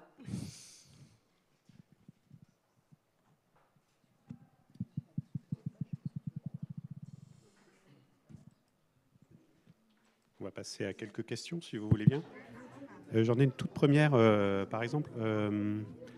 Ce qui est intéressant, c'est que cette production spécifique sur le site, donc elle est vraiment spécifique, quoi. Il ne s'agit pas de traduire l'œuvre ou d'en donner une pâle copie, mais de produire quelque chose. Oui, c'est tout. Propre... oui, complètement. Alors, et donc, ma question, c'est... Il y a peu de texte, semble-t-il, tout au moins sur le site. Je dis semble-t-il, je l'ai regardé évidemment, et en fait, c'est plutôt une production d'images, à la fois fixes et animées, et qui renvoie à du texte qu'on peut qu'on invite, que le site invite à connaître Exactement. par ailleurs. N'est-ce pas? C'est un peu ça, comme ça que je le comprends. Et donc, Oui. je prolonge la question. C'est dans quelle mesure la production du site alimente-t-elle l'œuvre? Alors, je vais mettre un Ou petit réalimente-t-elle? bémol quand même, c'est qu'il y a quand même donc c'est aussi un outil de recherche pour les universitaires. Mine de rien, il y a du texte, mais c'est beaucoup des scans. Il y a énormément je vais prendre par exemple, oui. Alors, il y a des travaux d'universitaires en ligne. Donc tout ça, par exemple, je prends un peu au hasard, Simon Kemp, Chapter About... oui, celui-là, par exemple, Anne Simon, qui est une des fondatrices de la zoopoétique. Ah oui, c'est ouvert là. Donc il y a plein de PDF, hein. Donc ils sont quand même très lisibles et très... voilà. Attends, comment tu reviens? Ok. Donc là, il y en a vraiment un paquet des textes universitaires. Il y a des travaux d'étudiants aussi. Certains étudiants, il n'y en a pas beaucoup, mais certains étudiants... En plus, il y a eu un crash aussi, tu sais, j'ai pas tout. Il faut que tu racontes ça. Oh, ouais. Ouais. Et puis, par exemple, si je vais dans autres textes, j'ai quelques nouvelles en ligne et des conférences, là. Voilà. Donc, il y a quand même... qu'est-ce que je peux vous prendre? Ça, c'était c'était dans le Guardian, ça, voilà. Il y a un texte en anglais, là. Il y a quand même pas mal d'archives. Mais néanmoins, Mais Marie... néanmoins, je suis d'accord, c'est plutôt visuel. Non, mais néanmoins, Marie, est-ce que ce travail que vous avez fait ensemble, à rebours, le fait que cette archive soit vivante, est-ce que ça a un impact sur ton œuvre d'écrivaine? Je sais pas. Ça a un impact quand je me balade face à des canards et je me dis tiens, je vais les filmer pour le site. C'est vrai, hein, souvent je fais des petites choses pour le site. Ça devient un peu un travail en soi, ce site, plutôt. Je ne sais pas s'il réagit sur ce que j'ai écrit. Par exemple, je vais te dire une chose beaucoup plus précise. Je ne fais pas semblant de le vous voyez, hein, parce qu'on se connaît depuis longtemps. Une des choses qui a fait que j'ai accepté d'aller sur Instagram, comme si je vendais mon âme à je ne sais qui, c'est que mes personnages doivent aller sur les réseaux sociaux. C'est-à-dire, j'écris en 2022, je ne vais pas faire des personnages aujourd'hui qui n'ont pas un compte Facebook, Insta, TikTok, machin. Je vois bien comment mes enfants vivent.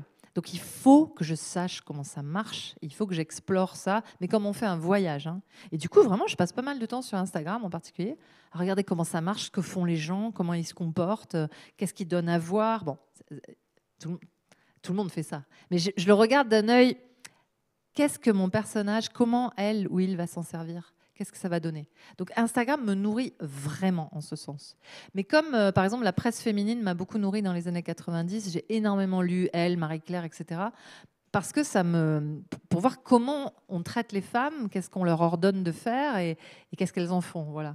Donc je me sers un peu d'Instagram comme ça en ce moment.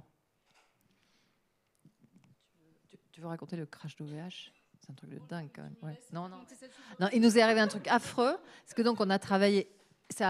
Moi, ça m'a pris 6 mois de ma vie de faire ce site, d'archives, de scans, de classements, d'inventions.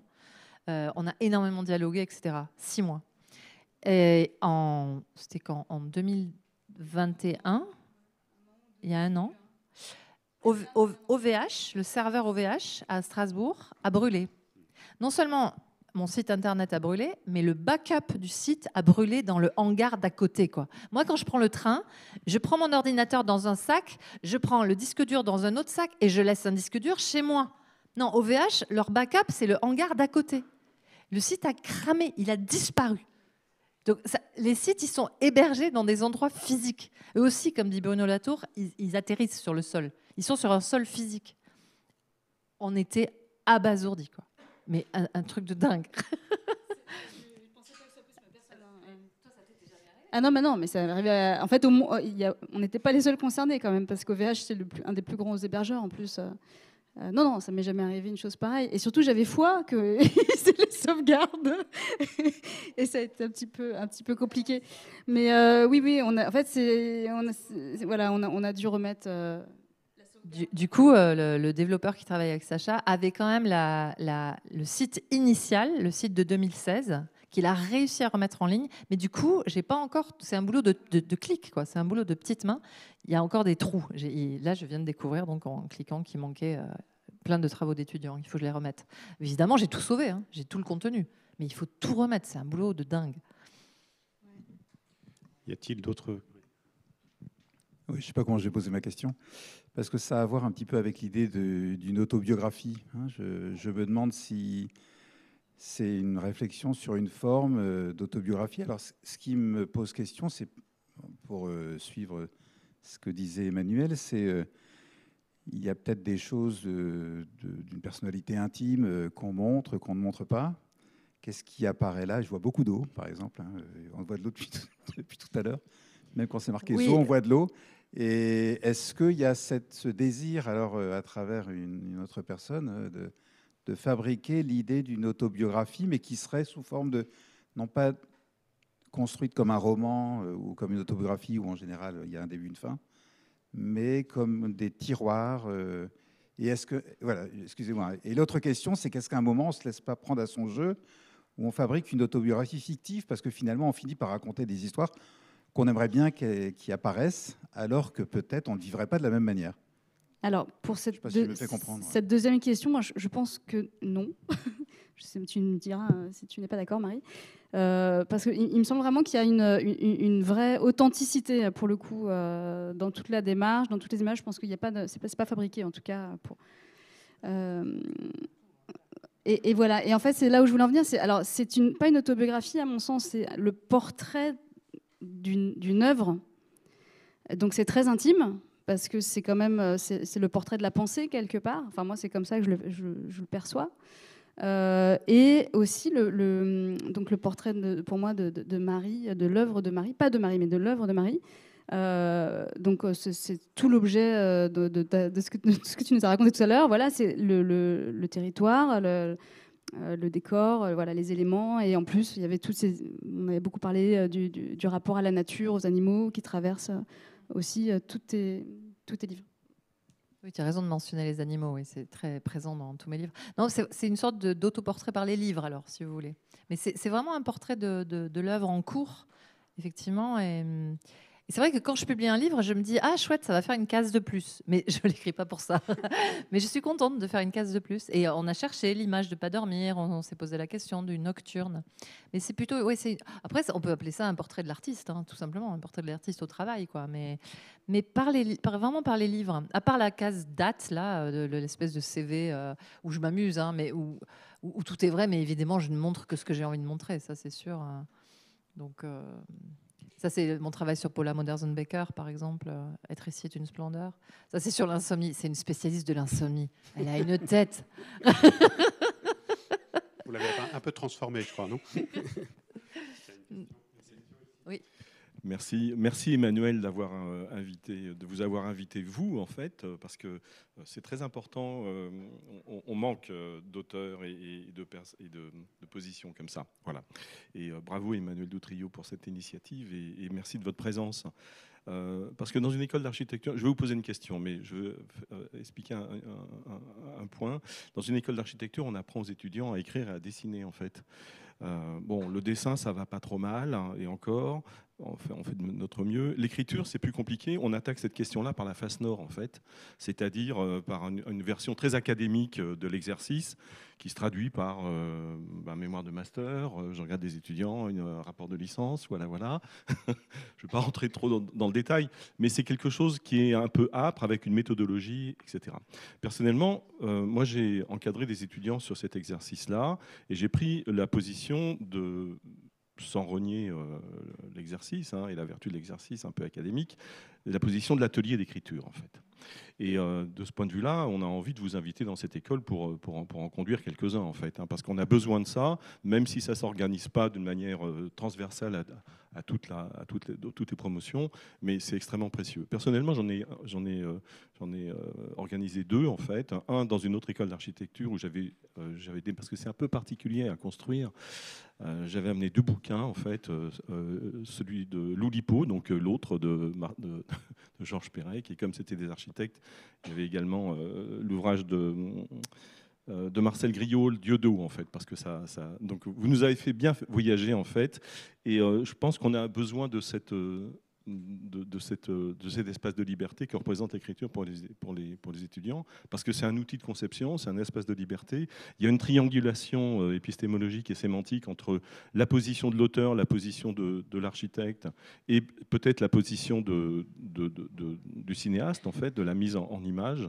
Donc il y a quelque chose qui résonne là, en fait. Bon, j'en arrive à ma question. En fait, j'en ai 3 des questions, mais je vais en choisir 2. Je vais en faire une seule, je ne sais pas.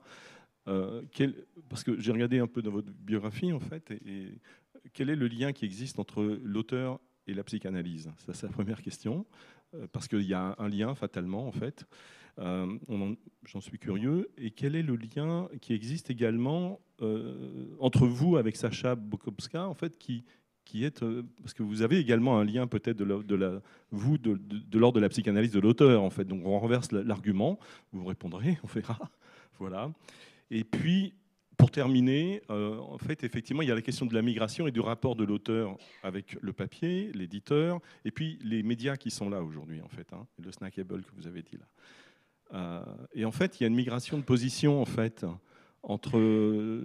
j'ai en tête en particulier cet exemple de François Bon, en fait, qui lui publie des formats extrêmement courts, c'est des chroniques, en fait. Et alors que c'est un auteur, c'est également un éditeur, en fait. Et donc, comment est-ce que vous envisagez ou vous vous situez dans cet espace un peu mouvant, en fait, du corps médial de l'auteur? C'est très vaste en fait, parce que donc les ateliers d'écriture, j'en fais assez souvent, de toutes sortes. Là, j'en fais un justement avec des réfugiés qui apprennent le français, mais j'en ai fait un à Sciences Po. J'avais la chaire d'écriture après Kamel Daoud et avant Maïlys de Kerangal. Donc j'en ai fait avec Clichy-sous-Bois, j'en ai fait en Afrique du Sud en anglais, j'en ai fait un peu partout en fait. Donc j'adore les ateliers d'écriture et on peut faire des trucs super et vraiment débloquer des blocages en fait. Moi je pense que l'atelier est très thérapeutique sur le plan de l'écriture, hein, parce qu'il y a énormément de blocages qu'on peut lever et l'Oulipo c'est une super machine à faire écrire en fait. La psychanalyse c'est tellement vaste sujet, c'est quasiment un autre sujet de conférence, mais moi, je suis du gibier analyste. Moi, j'ai usé 4 psys, j'ai fait des années de psychanalyse. Ça m'a sauvé la vie. Ça m'a aidé à écrire. Ça a dénévrosé mes bouquins. Ça les a plus ouverts à l'autre. Donc, ça a été très important pour moi comme autrice. Et après, je suis devenue psy pendant une dizaine d'années. Je sais pourquoi j'ai commencé et je ne sais toujours pas très bien pourquoi je n'ai plus pris de nouveaux patients. Mais ça a un rapport avec être là. Parce que ce qu'on demande à un psy, c'est d'être là. C'est ça qu'on lui demande. Et j'ai un petit souci avec être là, je crois. Bon, voilà. L'habitat, tout ça. Enfin bon. Donc après, je suis toujours dans une association de psy. Les rêves qu'on fait la nuit sont une part très importante de ma vie, qu'on prend absolument pas assez au sérieux. Les rêves sont présents. Enfin, je dis toujours, on oublie 3 choses. On oublie les étoiles sur notre tête. Dans une ville, tout est fait pour oublier les étoiles. Tout est fait pour oublier qu'on habite sur une planète. On oublie les animaux sauvages, on en dispose. On oublie les animaux en général, on en dispose pour les manger, etc. Les animaux sauvages, c'est une autre phrase de Derrida, hein, c'était dans son dernier séminaire. On mène une guerre totale aux animaux. Une guerre totale aux animaux. L'oiseau le plus répandu sur la planète, c'est le poulet, parce qu'on l'élève. Et le deuxième, c'est le pigeon.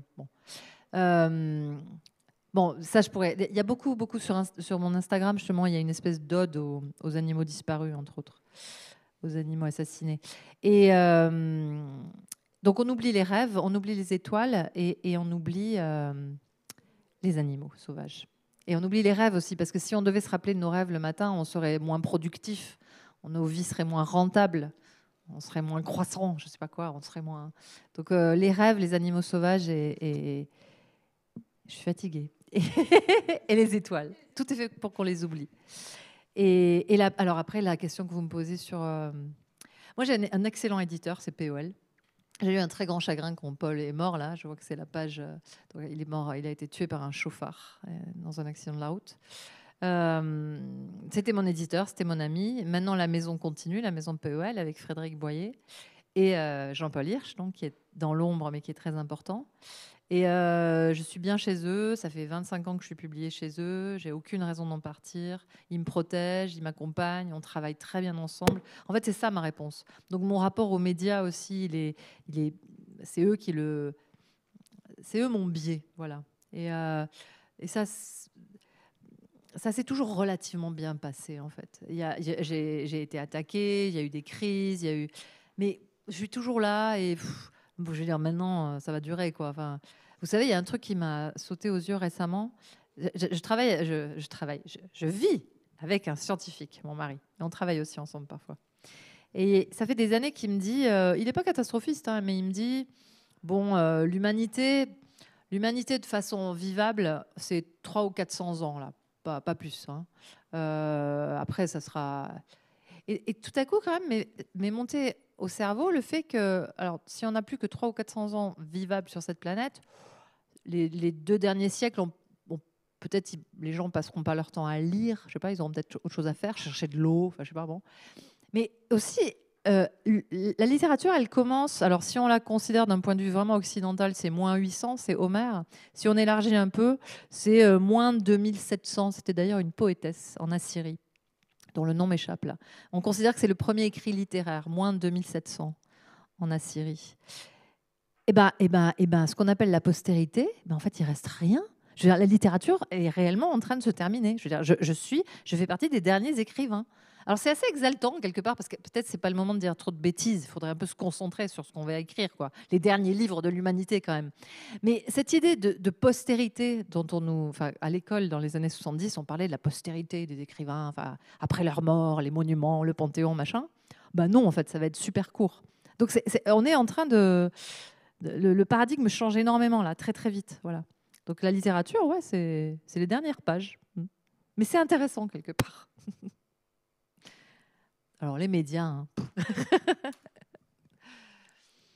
Tu voulais dire quelque chose ? Je vais répondre à la question parce qu'il y avait cette question qui est très bien vue effectivement sur est-ce que j'analyse Marie au travers de ce travail. Alors c'est vrai que pour moi le travail de directeur artistique en règle générale, que ce soit pour créer une identité visuelle ou toute une arborescence, un site internet, c'est un travail un petit peu d'analyste dans le sens où il me semble que ma mission c'est d'être vraiment à l'écoute de la personne qui me fait la commande, car il s'agit d'elle-même en fait, et qu'il faut transformer, dont il faut donner à voir l'image, une image en tout cas, qu'elle demande. Et c'est tout un travail, tout un cheminement. Et pour moi, la base donc il y a on parle des briefs, etc. Enfin, je ne vais pas vous apprendre ça. Donc ça, c'est très bien. Hein. Le client arrive avec une idée préconçue de ce qu'il veut. Mais pour moi, tout le travail démarre après, justement, quand on commence à discuter. Et c'est une étape très, très importante pour moi, en tout cas, dans ma façon de faire, de prendre ce temps, de challenger toutes les idées, de challenger, alors quand il s'agit d'un site internet, de passer en revue tous les contenus, même les plus petits, et poser des questions à chaque fois. Pourquoi est-ce que ce contenu ou cette information-là est importante pour vous ? Est-ce que ça va être important de le montrer, de le dire, etc. Et en fait, c'est une technique très simple, mais qui fait prendre conscience la plupart du temps, parce que c'est pas moi qui prends conscience, c'est l'autre, justement, ah bah oui, ceci fait partie de mon image, de mon passé, est-ce que c'est utile ou pas, de se poser des questions qui ne se posent pas, en fait, a priori, et d'arriver à une forme aboutie qui a un sens pour donc l'analysant, en fait. Voilà, et ça raconte en fait ce qu'il est ou ce qu'il veut. Voilà. Bon, après là, c'est le site d'un artiste, en fait, d'une artiste. Donc, on est particulièrement dans l'intime. Mais ce process, il est valable en fait, même pour un site de e-commerce en fait.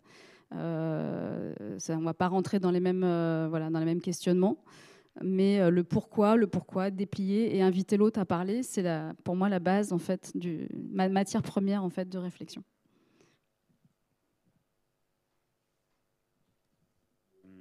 Peut-être va-t-on très bientôt regagner un lieu où nous pourrons nous collationner, pas loin d'ici. J'aurais peut-être juste, pour ma part, une toute petite dernière question. C'est, tu nous as parlé de ce qui t'anime, Marie, mais tu n'as pas beaucoup parlé de la forme même de ton écriture, en fait. J'ai expliqué que je ne faisais pas de plan, mais oui. Donc, si tu as accepté de parler d'écriture atmosphérique, c'est qu'il y a sans doute une raison. Alors moi, j'ai émis des hypothèses, mais je pense que tu es la mieux à même d'en parler.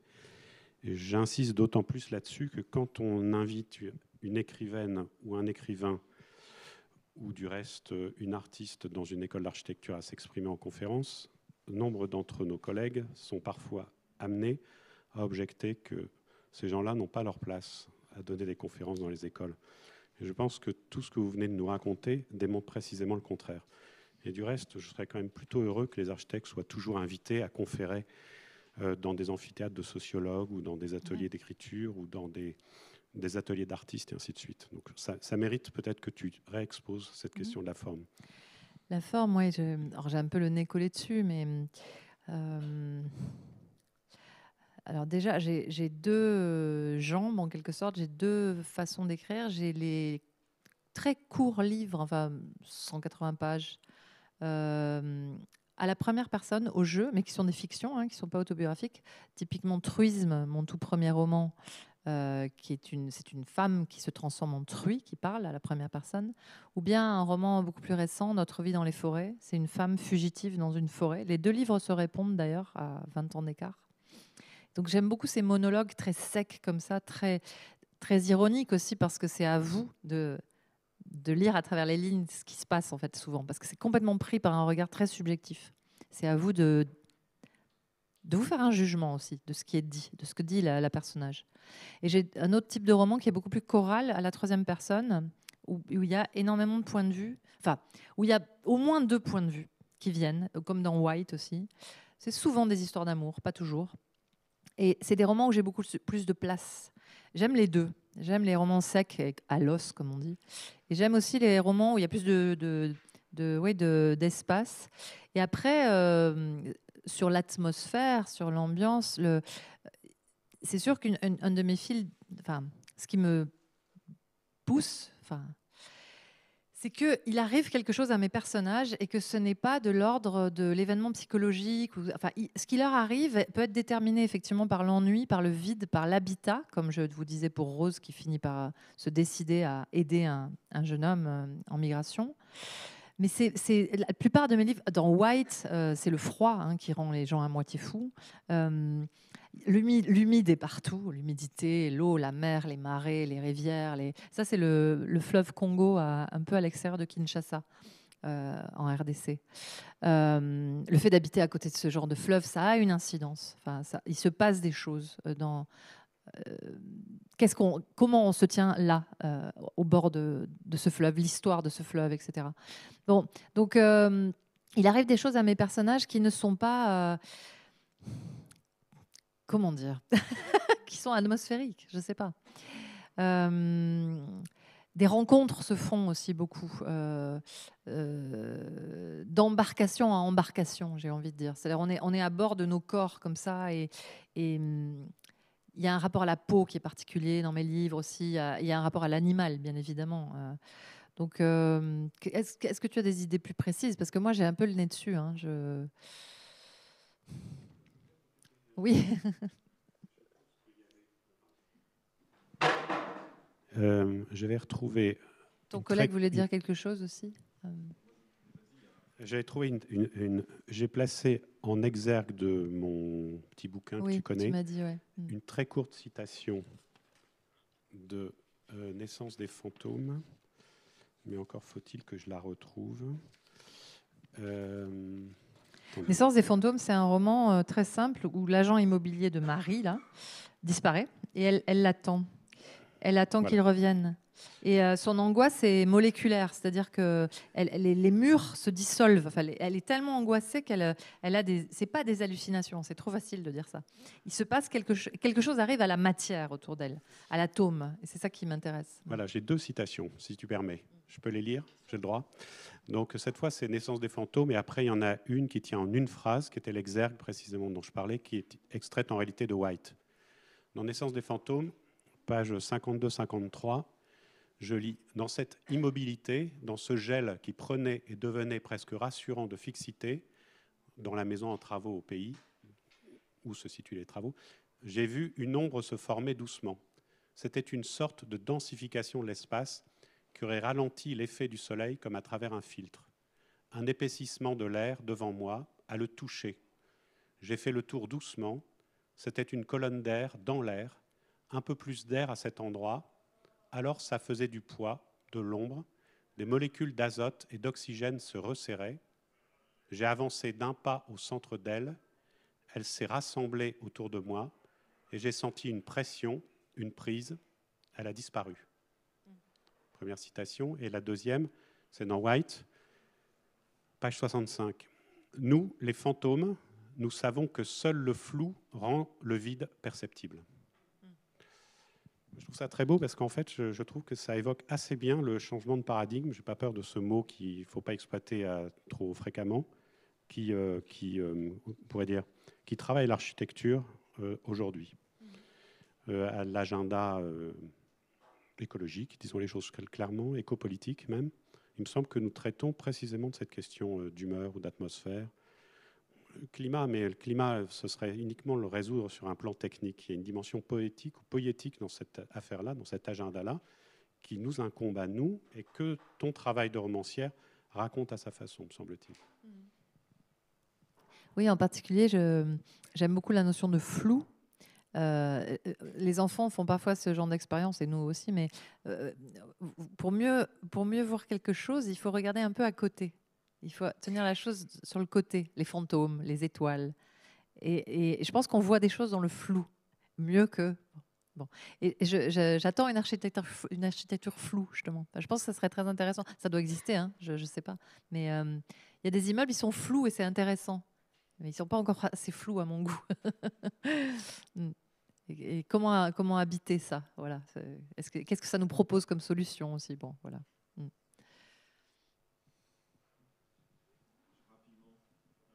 Attends, faut que ce soit enregistré. Très rapidement, Pascal, parce que là, on va exploser les temps. Vous avez évoqué le mode choral dans la deuxième mode en fait, de l'auteur que vous êtes. Et dans la tragédie grecque, il y a un personnage qui est le cœur, qui est très important en fait, qui est un personnage multiple, qui renvoie la dimension dramatique de la scène et qui est peut-être l'image de la société en fait. Comment est-ce qu'aujourd'hui, on pourrait immerger ce personnage du cœur dans un contexte contemporain, dans un roman par exemple? Est-ce qu'il pourrait y avoir, par exemple, sur ce personnage, une dimension de position, d'éthique par rapport à une situation contemporaine? Voilà, bon. Dans mon roman White, il y a un cœur, c'est le cœur des fantômes, c'est le cœur des spectres. Et c'est un roman au nous d'ailleurs. Et ce nous les fantômes, jugent, commentent ce qui arrive aux deux personnages principaux qui sont en train de tomber amoureux en gros, mais qui ont pas mal de problèmes. Et parce qu'il y a plusieurs mythologies qui disent que les fantômes, les spectres, les esprits se rassemblent au pôle sud en fait. Enfin, ça c'est pas appelé comme ça dans plusieurs mythologies, mais au bas de la planète, enfin, là-bas, là où il fait froid, au bord du monde. Voilà. Donc cette idée de bord du monde plein de spectres, c'est aussi pour ça que j'ai traduit Ovide. C'est un poète génial qui a été exilé au bord du monde connu, qui est l'actuelle frontière de l'Ukraine et de la Roumanie. Donc j'ai traduit ces lettres d'exil qui datent de moins de 2000 ans. Bon bref, mais donc oui, le cœur aujourd'hui... en fait, le problème, c'est que chez les Grecs, en fait, le cœur, il dit jamais de bêtises. Il est toujours très savant, très sage, très juste, très éthique. S'il y a un cœur aujourd'hui, c'est les réseaux sociaux. Et alors là, c'est absolument pas régulé. C'est pas... Donc je sais pas. Je sais pas répondre. Mais en tout cas, j'ai essayé la forme du cœur dans un de mes romans, en tout cas. Ouais. Merci beaucoup. Mais merci infiniment, Marie. Merci Sacha.